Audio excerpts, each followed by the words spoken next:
उपासना में जड़ चैतन्य बुद्धि, स्त्री पुरुष बुद्धि, दुरात्मा महात्मा बुद्धि, इन सब का लय हो जाता है।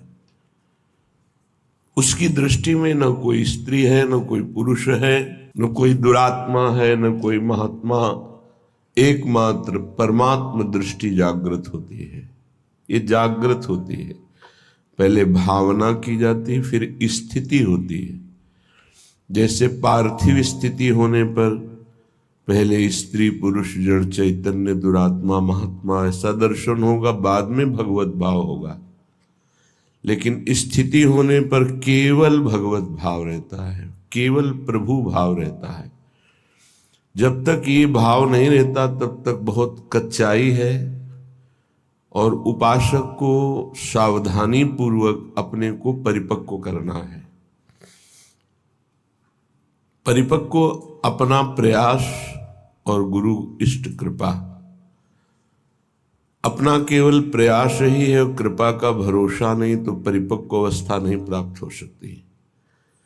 और आप वाणी से केवल कृपा शब्द का उच्चारण करते हैं और आप प्रयास बिल्कुल नहीं कर रहे, पुरुषार्थ नहीं कर रहे, मनमानी आचरण कर रहे हैं, तो स्थिति नहीं प्राप्त हो सकती। स्थिति प्राप्त होती अपना संपूर्ण पुरुषार्थ लगा दे और भगवत कृपा का, गुरु कृपा का भरोसा, तो स्थिति निश्चित प्राप्त हो जाती है। और यही स्थिति जीवन मुक्त करती है।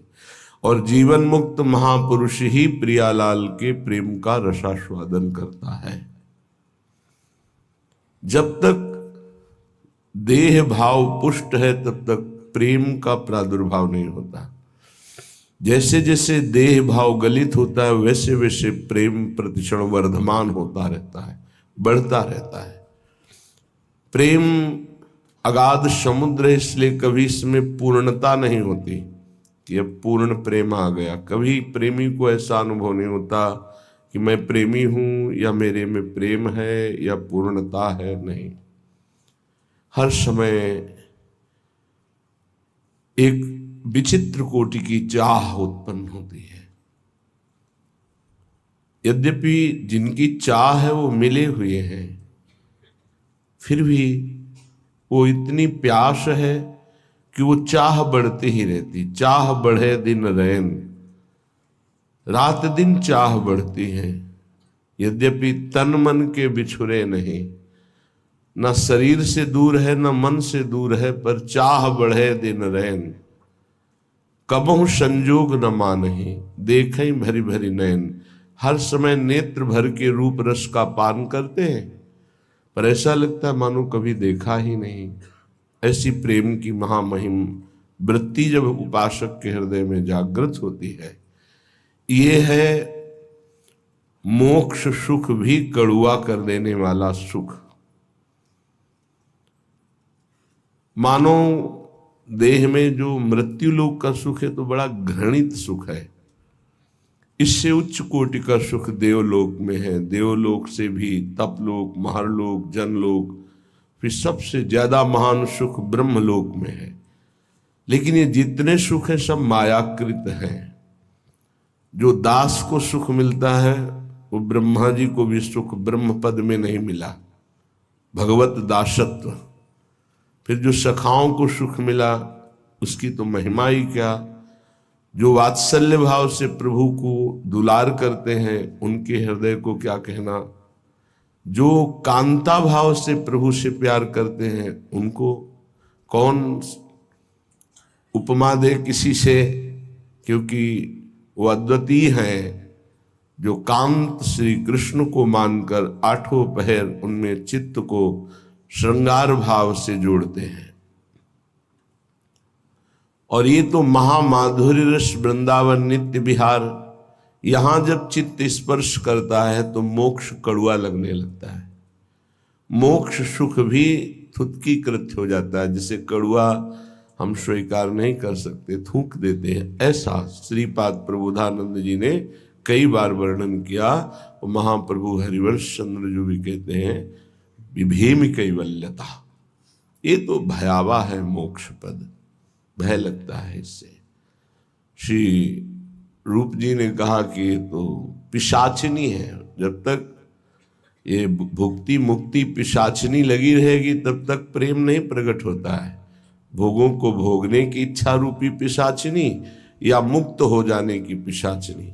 ऐसा महापुरुषों ने जब प्रिया प्रीतम के प्रेम रंग रस का रसास्वादन किया तो मोक्ष मुक्ति पिशाचिनी लगने लगी, भयावह लगने लगी, कड़वी लगने लगी, थुतकी कृत्य हो गई। फिर और कौन सा सुख बचा?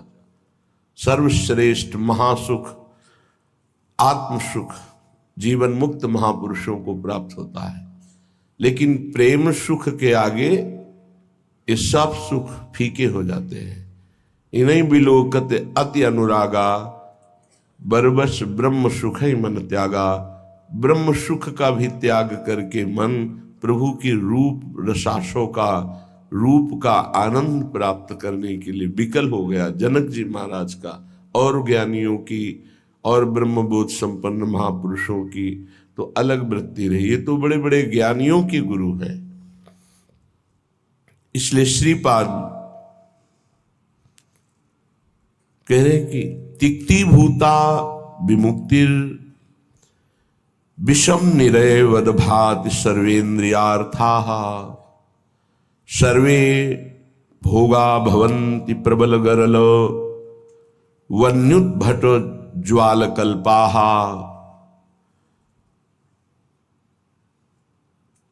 कीट प्रायाः समस्त प्रवर सुरगणा सिद्धयश्चेन्द्रजाल प्रायः संस्वाद्य वृंदावन रसिक रसम माद्यते मेद्य हृदयम। जब आपको प्रियालाल का थोड़ा भी प्रेम प्राप्त होगा तो तिक्ति भूता विमुक्तिर, ये जो जीवन मुक्ति अवस्था है, मोक्ष पदवी है, बोले तिक्ति भूता है, कड़वी लगने लगेगी। नहीं चाहिए मोक्ष सुख, पर ये बहुत ऊंची बात है। अभी तो मृत्यु लोक के भोग ही आपको परास्त कर देंगे। मोक्ष सुख तो जो ब्रह्मलोक तक के भोगों का त्यागी होता है उसको प्राप्त होता है। ये प्रेमी जन मोक्ष के आगे भी जो महारस है उसमें स्थित है। मर्त भोग तुम्हें आकर्षित करके भ्रष्ट कर देते हैं तो मोक्ष सुख तो बहुत दूरी की बात है। हमारी स्थिति नहीं है, पर हमारे गुरुजन जो आगे चल रहे हैं उनकी स्थिति है और उसी मार्ग में हम चल रहे हैं, तो हम स्थिति ना होते हुए भी उसी मार्ग का अनुसरण करेंगे जिसमें हमारे गुरुजन गए हैं, महापुरुष जन गए हैं। महाजनों गतेन स पंथा, जिसमें महापुरुष जन गए उस पंक्ति में हम खड़े हैं। स्थिति हमारी नहीं है, पर हमको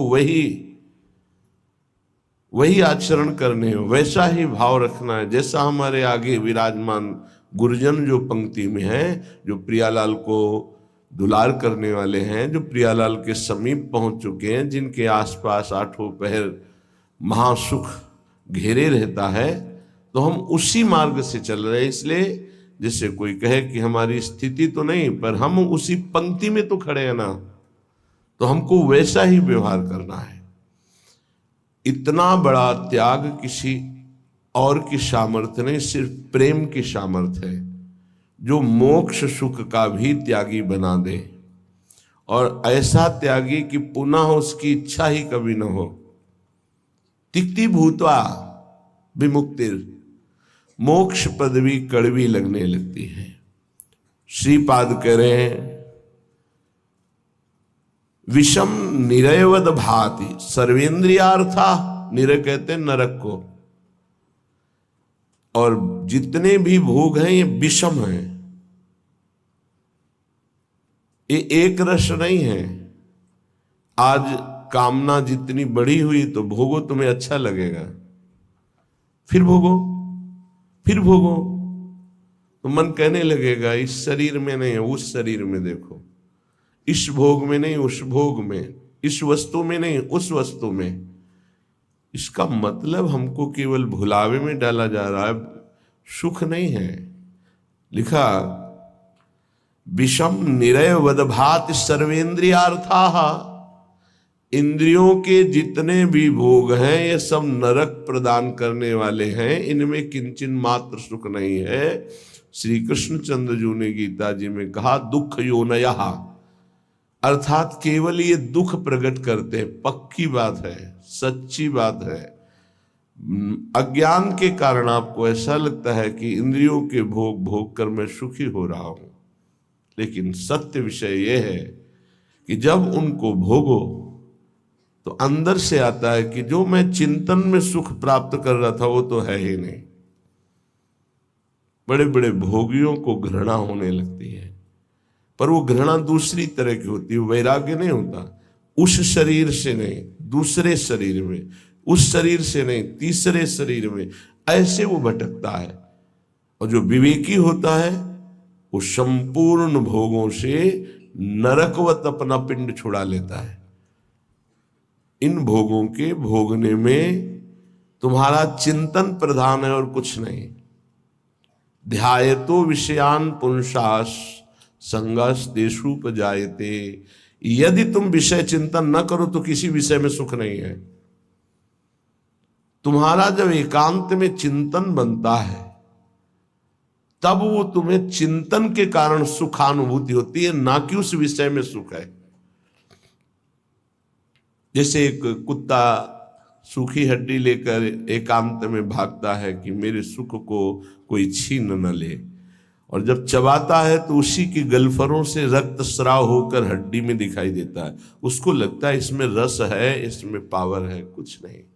ऐसे ही अज्ञानी पुरुष के द्वारा समस्त भोगों के भोगने का जो चिंतन है, वही चिंतन उसे सुखानुभूति कराता है, न कि भोगों में।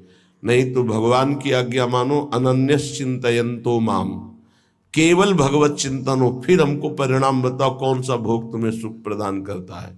घृणा हो जाएगी। ये भगवत प्राप्त महात्मा कह रहे हैं, इनके वचनों को मानना चाहिए, अनुभव में नहीं उतरना चाहिए। ऐसा दलदल है भोगों का कि आज तक कोई अनुभव करके नहीं निकला है। जब निकला है तो रो के असंतुष्ट होकर के ही छोड़ा है। कभी कोई ऐसे भोग नहीं छोड़ पाया कि बहुत भोगा, हमें तृप्ति हो गई, अब मैं जा रहा हूं भगवान की शरण में। ऐसा कभी नहीं हुआ, एक भी नहीं हुआ। चाहे जितना बड़ा सम्राट हो, चाहे जितना भोग बाहुल्यता हो, रोया, पश्चाताप किया और असंतुष्ट होकर, अतृप्त होकर त्यागा। वही बात आज है आपके हृदय में कि आप अतृप्त हैं भोगों से, असंतुष्ट हैं, तो अनुभव के लिए मत जाइए। गुरुजनों की, महापुरुषों की बात मान लीजिए और उसका चिंतन छोड़ दीजिए। बस खास बात है, तुम्हारे को अगर कोई परेशान करता है तो तुम्हारा चिंतन परेशान करता है। अंदर से ठीक बैठकर देख लीजिए। बड़े भाग्यशाली उपासक है जिन्होंने अपने चिंतन को बचाने की चेष्टा की। कोई भी क्रिया तब होती है जब चिंतन होता है। ये बहुत सिद्धांत है, भगवान के वचन है। ध्यायतो विषयान पुंसास संगस तेषुपजायते। जब हम किसी विषय का ध्यान करते हैं, चिंतन करते हैं, मनन करते हैं, तो हमारे अंदर उसके भोगने की इच्छा प्रकट होती है। चाहे वो कोई खान पान की वस्तु हो, पहनने ओढ़ने की वस्तु, ये सब भोग के अंतर्गत आते हैं। सर्वेंद्रियार्थाः, समस्त इंद्रियों के अर्थ भोग अलग अलग है। श्रवणेन्द्री, घ्राणेन्द्री, नेत्रेन्द्री, त्वगेन्द्री, वाकेन्द्री, हस्तेन्द्री, पादेन्द्री, जनेन्द्री, गुदाएन्द्री, ये सब इंद्रियां हैं। 5 कर्मेंद्रियां हैं और 5 ज्ञानेन्द्रियां हैं। इनका मुखिया मन, ये 11 इनका काम ही है जगत के भोगों में चिंतन लगाना। बहुत सूक्ष्म विषय प्रार्थना है, ये संतों के अनुभूत विषय है। चिंतन किसी विषय का ना हो और फिर कोई भोग भोगो, बिल्कुल 100 में 100% आपको सुख नहीं मिलेगा। और ऐसे महापुरुषों का जो चिंतन भगवान में स्थित है, प्रियालाल में स्थित है, उनके लिए कहा गया वो विषयान ग्रहणंत मुंचंत, वह कोई फर्क नहीं पड़ता। विषय सेवन में, पाप कृत्य में, पुण्य कृत्य में अंतर से देखा जाता है कि उसको बराबर 5 व्यक्ति बराबर वही क्रिया कर रहे हैं, चाहे वो पाप की हो या पुण्य की हो, लेकिन पांचों का फल अलग अलग हो सकता है। एक का राग नहीं है, बिल्कुल केवल क्रिया है, बिल्कुल राग नहीं है, बिल्कुल नहीं बंधेगा, उसका हर कर्म अकर्म हो जाएगा। एक है बहुत कम राग है, उसको बहुत कम फंसा उसको होगा। एक है संपूर्ण राग चित्त में है, उसको पूरी आसक्ति उसकी दुर्गति करा देगी। अंतर से तुम कितना चिंतन करके उस भोग को स्वीकार किए हो, बस खास बातें हैं। इसीलिए भगवत प्राप्ति के मार्ग में चाहे जो विषय हो, यदि वो बहुत प्रिय लग रहा है और उसका हमारा चिंतन बना है, तो उसे हमें सेवन नहीं करना चाहिए, चाहे वो कितना सतोगुणी भोग क्यों न हो, क्योंकि हमारा चिंतन बना है। और अगर हम भोगेंगे तो चिंतन पुष्ट हो जाएगा, और बार बार चिंतन होगा तो हमारे चिंतन में विघ्न पड़ेगा। इसलिए जिस वस्तु का चिंतन हो कि आज तो अमुक चीज खानी है, अमुक चीज देखनी है, अमुक चीज भोगनी है, उसका बहुत सरलता पूर्वक यदि माया ने सानिध्य दे दिया है तो भी ना भोगा जाए। ये बहुत अंदर से अध्यात्म पुष्टि की बात है, इसे समझ लो। श्रीपाद कह रहे विषम, पहली बात यह है कि तुम हर्षित होकर जे ही भोग में जाओगे तो परिणामता तुम्हें शोक मिलेगा, क्योंकि द्वंद्व है ये विषम है। हरिवंश महाप्रभु इसी संसार पर विजय प्राप्त करने के लिए प्रेम की बात कही है।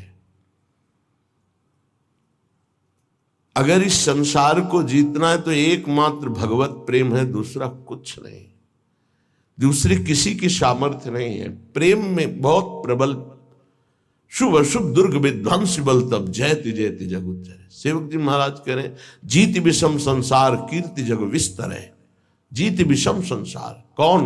जय जय श्री हरिवंश नाम गुण गाई है, जो नाम जप कर रहे हैं, लीला गायन कर रहे हैं। सर्वेंद्रियार्था, समस्त इंद्रियों के अर्थ, उनके भोगने का चिंतन और भोग क्रिया ये नरक प्रदान करती है, नरक स्पष्ट। सर्वे भोगा भवंति प्रबल गरल, क्योंकि जितने भी भोग हैं ये प्रबल विष है। प्रबल विष, प्रबल विष का मतलब होता है तत्काल असर करने वाला। एक मीठा विष होता है, महीनों में असर करता है, लेकिन भोग तत्काल पागल बना देने वाला है। चिंतन हुआ, सानिध्य भोग का हुआ, पागल बन गया, क्या करना चाहिए क्या नहीं करना चाहिए सब भूल गया। देखो कितना असर चढ़ा उसका, कि उसका चिंतन, उसकी क्रिया सब भागवतिक मिट गई, और उस समय वो कामांध हो गया, उस समय वो वासना में हो गया, सारा चिंतन खत्म, सारी की सारी वृत्ति। ये जहर है, इसे कह रहे सर्वे भोगा भवंति प्रबल गरल। ये प्रबल विष है जो तत्काल चढ़ता है, देखने से चढ़ता है, छूने से चढ़ता है, चिंतन से चढ़ता है, फिर भोगने से क्या होता होगा। ये ऐसा प्रबल गरल है, विष है, कि एक विष तो खाने से ही केवल एक शरीर में चढ़ेगा, एक जन्म नष्ट करेगा। लेकिन ये भोग कह रहे सर्वे भोगा भवंती प्रबल गरला, ये इतना बड़ा विष है कि देखने से चढ़ जाता है, सुनने से चढ़ जाता है, चिंतन से चढ़ जाता है, फिर भोगने से क्या दुर्गति होगी। इसलिए का निरवय वदभाति सर्वेंद्रियार्था, जो इंद्रियों के भोगों का चिंतन करके उनको भोग कर सुखानुभूति करते, उनको नरक की प्राप्ति होती। भगवान ने भी कहा त्रिविधम नरकश्चेदम द्वारं नाशन मात्मनः कामः क्रोधा तथा लोभा तस्मादेत्रेम त्यजेत। ये तीनों नरक के द्वार हैं, काम क्रोध लोभ, ये निश्चित नरक प्रदान करते हैं। वन्युद्भट ज्वाल कल्पाहा, और ये भोग क्या करते हैं, हृदय को जलाते हैं, अग्नि जैसे जला करके त्वगेंद्री को, शरीर को कष्ट देती है। लेकिन ये कारण शरीर तक प्रभाव डालते हैं भोग, स्वभाव, अंतःकरण, इंद्रियां और स्थूल शरीर भी।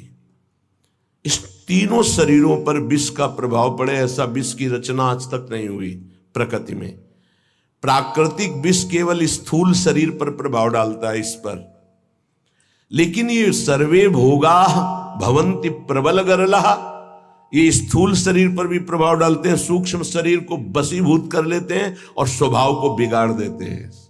देहाभिमानी पुरुष जब इंद्रियों के द्वारा विषयों का चिंतन करके भोग करता है तो उसके तीनों शरीर बर्बाद हो जाते हैं, तीनों शरीर उसके गंदे हो जाते हैं। ये इसीलिए जो विज्ञजन है वो कह रहे हैं कि इससे बड़ा कोई जहर ही नहीं है। सर्वे भोगा भवंति प्रबल गरला वन्युत भट ज्वाल कल्पाहा, हृदय जलाता है, भोगने पर भी जलन, भोगने के बाद भी पश्चाताप की जलन, पश्चाताप की जलन। और वो पश्चाताप टिकाऊ नहीं होता है, 1 घंटे 2 घंटे जलन हुई, तीसरे घंटे फिर उसी भोग की चिंतन वृत्ति, फिर वही भोग की क्रिया। बड़ी दुर्गति है संसारिक जीव की, बड़ी दुर्गति। ऊपर से चिकना चुपड़ा शांत नजर आ रहा है, अंदर देखो इसमें लिखा है वन्युत भट ज्वाल कल्पाहा, कामाग्नि क्रोधाग्नि लोभाग्नि, उससे जल रहा है वो। कीट प्राया समस्त प्रवर सुरगणा सिद्ध्यश्चेन्द्र जाल, कह रहे कि बड़े महापुरुष हैं, इसलिए कह रहे हैं कि इन कीड़ों में और देवताओं में कोई फर्क नहीं है। क्यों? प्रारब्धानुसार कीड़ा भी अपने भोग को भोग रहा है, देवता भी भोग को भोग रहे हैं। देवता कोई नवीन कर्म करके भजन थोड़ी कर रहे हैं, अपने पूर्व पुण्यों को भोग रहे हैं। तो कीट प्रायः समस्त प्रवर सुरगणा, ये प्रवर माने होता श्रेष्ठ, श्रेष्ठ जो देवता लोग हैं हमारी दृष्टि में कीड़े से ज्यादा नहीं है। क्यों? क्योंकि जैसे कीड़ा अपना प्रारब्ध भोग रहा है, ऐसे देवता अपने प्रारब्ध भोग रहे हैं। शुभ कुछ नहीं है उनके पास, नवीन कर्म नहीं, जितना रुपया जमा उसका भोग कर रहे हैं। जैसे बढ़िया होटल है, हर व्यवस्था है, आपका पेमेंट है तो आप भोगिए, हर भोग। जिस दिन पेमेंट खत्म हुआ धक्का मार के बाहर कर दिए जाओगे। ऐसे ही स्वर्ग से धक्का मार के गिरा दिया जाता है। उसके गले में माला पड़ी होती है, वो माला नित्य नवीन सुगंधित रहती है जब तक उसको स्वर्ग में रहना है। और जहां माला कुम्हलाई तो पता चला कि पुण्य नष्ट हो गए। अब उसको भारी वियोग, उसका विमान छिन जाएगा, उसका महल छिन जाएगा, उसको अप्सरा जो मिली थी वो सब भोग सामग्री एक क्षण में हटा के, देव शरीर से हटा के भ्रष्ट कर दिया गया। फिर मृत्यु लोक में क्या बनेगा कि कीड़ा पतंगा क्या बनेगा वो भगवान जाने। इसीलिए कह रहे मेरी दृष्टि में कीड़े से और देवता से समानता जब करते हैं तो बराबर नजर आता है। वो अपने प्रारब्ध का भोग भोग रहा है, अपने प्रारब्ध का। तो बोले मनुष्य का उदाहरण क्यों? मनुष्य श्रेष्ठ है देवताओं से। क्यों? क्योंकि वो राधा राधा कृष्ण कृष्ण जप करके वो भगवत प्राप्ति कर सकता है, देवता नहीं कर सकते। कीट प्रायः समस्त प्रवर सुरगणा सिद्ध्यश्चेन्द्र जाल। अब कह रहे ये जो अष्ट सिद्धियां और भी 28 सिद्धियां और भी अन्य छोटी सिद्धियां, बोले ये इंद्रजाल है, कोई भगवदानंद नहीं है। इंद्रजाल माने होता है जो है नहीं पर दिखाया जा रहा है, माया का, जादू का एक नया तमाशा। सिद्धियां क्या है? माया का एक नया तमाशा। अगर उनको और क्या तमाशा, यही है अभी यहां है और इसी समय कहीं और है। जब दोनों, अरे बड़े तो सिद्ध पुरुष हैं, अभी तो यहां हमारे सामने थे, बोले ठीक इसी समय हमारे पास भी थे, बोले बड़े सिद्ध पुरुष हैं। ये क्या है? कोई खास बात थोड़ी है। अष्ट सिद्धियां, सिद्ध्यश्चेन्द्र जाल, ये इंद्रजाल माया जादू का तमाशा है। यह है प्रेम की प्राप्ति के लिए जो हमें विकलता चाहिए, वो यहां कहीं नहीं टिकना। प्रायः संस्वाद्य वृंदावन रसिक रसम माद्यते मेद्य हृदयम। जिनको वृंदावन प्रेम रस की प्राप्ति की चाह है, वो इतने में किसी में भी न टिके, किसी को भी स्वीकार न करे, नहीं प्रेम रस नहीं मिलेगा। इसीलिए आप देखें हमारे वृंदावन ब्रज धाम या कहीं भी जो भगवत प्रेमी सिद्ध महापुरुष है, आपको कोई जादू तमाशा कोई ऐसी बात नहीं मिलेगी। सीधे सरल स्वभाव, नमन कुटिलाई। तो यहाँ की सिद्धि क्या है? यहाँ के सिद्धों को क्या प्राप्त होता है? रुदु सुस्वरम राजन कृष्ण दर्शन लालसा। पर रोना यहाँ की सिद्धि है। जिस पर तुम हो रीझते क्या देते यदुवीर, रोना सिसकना तड़पना आहों की जागीर। ये यहाँ के सिद्धों की परिपाटी है। एकांत में बैठे हुए चिल्ला चिल्ला के रो रहे प्रभु से, हा कृष्ण, हा कमल लोचन, हा प्रियाजू, हा स्वामिनी। ये यहाँ की सिद्धि है। तो ये किसको मिलती है? बोले जो मोक्ष को कड़ुआ मान करके, जो समस्त इंद्रियों के भोगों को नरक मान करके, जो समस्त इंद्रियों के भोगों को नरक मान करके, जो समस्त भोगों को महाविष जान करके, क्योंकि ये जलाने वाले हैं, और समस्त देवताओं को भी कीड़े से भी ज्यादा भाव न रखना। कीड़ा अपना प्रारब्ध भोग रहा है, वो अपना प्रारब्ध भोग रहा है। और इंद्रियां ये तो जादू का तमाशा है। गोस्वामी तुलसीदास जी ने भी लिखा है, रिद्धि सिद्धि पेरे बहु भाई, बुद्धि लोभ दिखावे आई, होए बुद्धि जो परम सयानी, तिन तन चितैना नहित जानी। ये हमारा अमंगल कर देंगी, भगवत प्राप्ति नहीं होने देगी। इसलिए भगवत प्रेमी महात्मा कभी किसी सिद्धि को स्वीकार नहीं करता। इसीलिए बहुत सरल होते। अब फिर उनमें कोई चमत्कार नहीं दिखाई देता। क्या चमत्कार? बाहरी, क्योंकि वो इंद्रजाल स्वीकार नहीं किए। उनका चमत्कार होता है, उनके समीप एक बार जो आ गया और उन पर भाव कर लिया तो उसका जीवन परिवर्तित हो गया, वो भक्त बन गया, भगवान का नाम जापक बन गया, अच्छे आचरण वाला बन गया, मनुष्य जीवन का उसको लाभ मिल गया। ये चमत्कार होता है। तो श्रीपाद कह रहे हैं, श्री वृंदावन का जो महारसास्वादन मतवाला कर देने वाला, मोक्ष सुख को भी थुत्कीकृत करने वाला प्रेम है, उसकी प्राप्ति के लिए यदि आप चल रहे हो तो स्त्री मात्रे मात्र बुद्धि, बहुत ध्यान से सुनिए। गृहस्थ हैं तो जिनके साथ पाणी ग्रहण संस्कार किया है, उनके अलावा आपका किसी के प्रति भी काम भाव वाली वृत्ति का संबंध नहीं होना चाहिए। नहीं, बड़ी दुर्गति होती है। चाहे वो स्त्री शरीर हो चाहे पुरुष शरीर हो, यदि अपनी मर्यादा से अलग, ये देखो धर्म शास्त्र हैं, इनका एक कानून है। भारतीय संविधान के अनुसार आपने यदि कानून विरुद्ध आचरण किया और नहीं पकड़े गए तो आप अपने को बहुत प्रवीण मानते हैं कि मैं बच गया, देखो। लेकिन तुम भारतीय संविधान के प्रगट में दंड ना मिलने पर ऐसा न समझ लेना कि दंड मुक्त हो गए। एक है भागवतिक संविधान, जिसमें किसी की गवाही, किसी की साक्षी की या किसी की रिपोर्ट की जरूरत नहीं, तुम्हारा कर्म ही तुम्हें दंड दे देगा जो तुमने कर्म किया है। इसलिए जो पति वंचक पर पति रति करई, रो रो नरक कल्प सत परई। जो स्त्री अपने पति की वंचना करके दूसरे पुरुषों के साथ सहवास करती है, बहुत समय तक वो रो रो नरक को प्राप्त होती। ऐसे जो पुरुष पाणी ग्रहण करके अपनी पत्नी को धोखा देकर दूसरी स्त्री के साथ सहवास करता है, ऐसी उसकी दुर्गति होती है।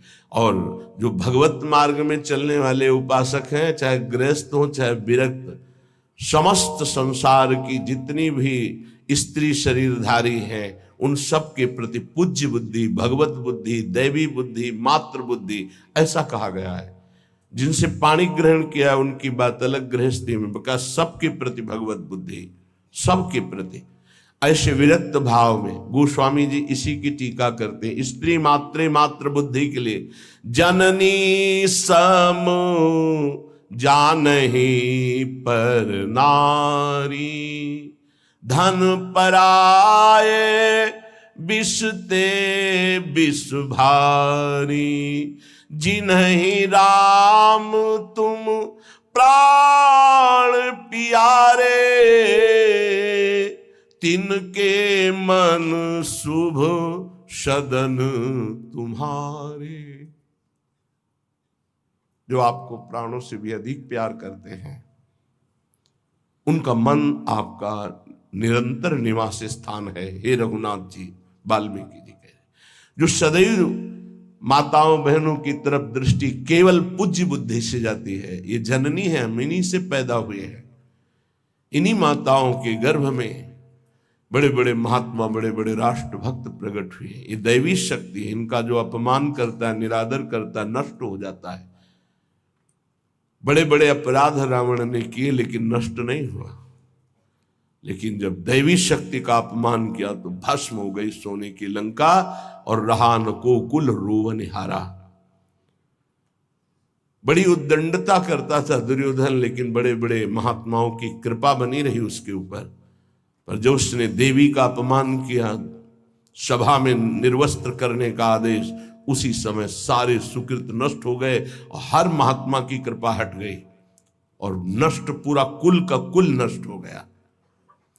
जिनके घरों में माताओं बहनों को सताया जाता है, कष्ट दिया जाता है, वो कभी श्री संपन्न घर नहीं हो सकते।